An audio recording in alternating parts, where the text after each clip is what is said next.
discours inaugural prononcé hier par le premier ministre est le plus inintéressant de ceux qu'il a présentés. Sur la forme, il est le moins senti, sur le fond, il est le moins engageant.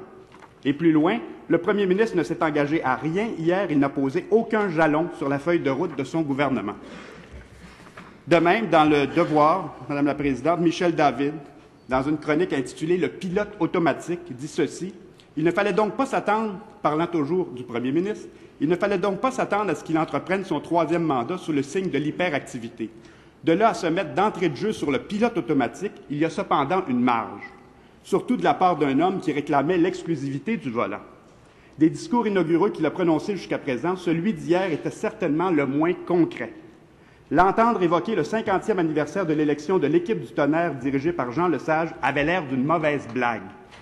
Entre le recyclage de mesures annoncées pour la énième fois et l'évocation d'une lointaine prospérité d'après-crise, le jour où le quasi-mythique Plan Nord portera ses fruits, il est bien difficile d'y trouver ce qui pourrait nourrir l'espoir de ceux qui sont touchés de plein fouet par la tempête que les libéraux promettaient de nous faire traverser sans trop de mal.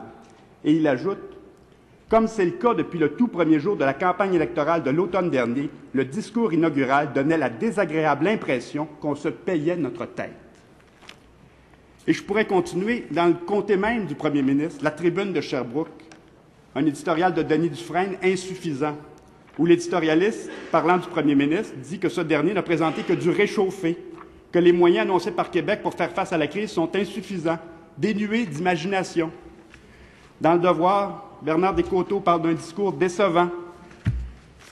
Dans le même journal, Robert Dutrisac, un début léthargique, discours inaugural terne et sans surprise. Et je pourrais continuer, Madame la Présidente. Longtemps comme ça, c'est unanime. Le message inaugural du premier ministre était, de l'avis de tous, un mauvais discours inaugural, un mauvais message inaugural. Et c'est probablement, et ce sera ma dernière citation, c'est probablement la chroniqueuse Lise Payette qui, dans son texte de vendredi dernier intitulé « Sommes-nous des valises ?», a le mieux résumé le tout à propos du premier ministre. Parlant du premier ministre, elle dit ceci: « Il a ressorti toutes ces vieilles fiches des années passées pour les resservir à la sauce du jour dans son discours inaugural. » Et un peu plus loin, « L'homme aux deux mains sur le volant ne sait visiblement pas où aller. Alors que tout un peuple est là, en attente d'une direction, d'un objectif, d'une idée nouvelle à se mettre sous la dent, il resserre le même pâté chinois sans aucune imagination. Alors qu'on attend de lui une lueur de mobilisation, un espoir vrai qui nous donne envie de mettre l'épaule à la roue, il joue le petit comptable sans envergure et sans imagination. Même quand il élève la voix, quand il hausse le ton, quand il mord dans ses mots pour rendre une formule plus crédible, nous n'y croyons plus. Le discours inaugural doit servir à annoncer les grands projets législatifs, les entreprises du gouvernement, les transformations sociales envisagées, pas la liste d'épiceries des dernières années. Plus terne que ça, tu meurs. » Madame la Présidente, le gouvernement du Parti libéral a été réélu il y a exactement aujourd'hui 100 jours. Il est pourtant déjà, et c'est bien triste, sans vision, sans véritable projet, sans âme. À l'inverse, Madame la Présidente, de ce côté-ci de la Chambre, vous avez 51 députés de tous les âges, des gens de 25 ans, de 45 ans, de 65 ans, des gens qui ont des formations académiques diversifiées, des expériences professionnelles dans tous les grands secteurs d'activité de notre société.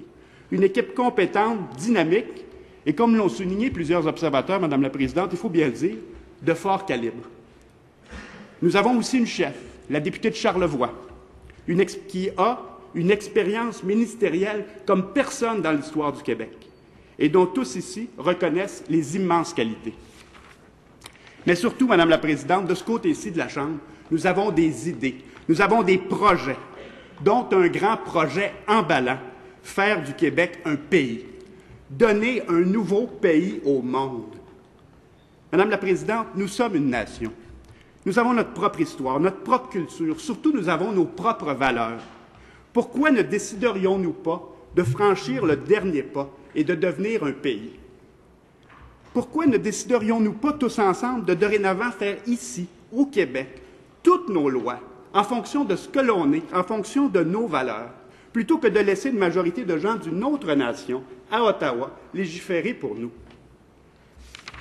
Pourquoi, de même, Madame la Présidente, ne déciderions-nous pas de dorénavant percevoir toutes nos taxes et tous nos impôts, et donc de garder ici au Québec tout l'argent recueilli via ses taxes et ses impôts pour pouvoir ensuite affecter toutes ces sommes en fonction de nos priorités, de nos valeurs. Peut-être à ce moment-là, Madame la Présidente, metterions-nous un peu moins d'argent dans les chars d'assaut et les sous-marins et un peu plus pour aider notre monde ordinaire, notre classe moyenne. Finalement, Madame la Présidente, pourquoi ne pourrions-nous pas être présents en notre nom sur la scène internationale comme seuls les pays souverains peuvent le faire? Madame la Présidente, le Québec a une contribution originale à apporter au monde. J'en suis profondément convaincu.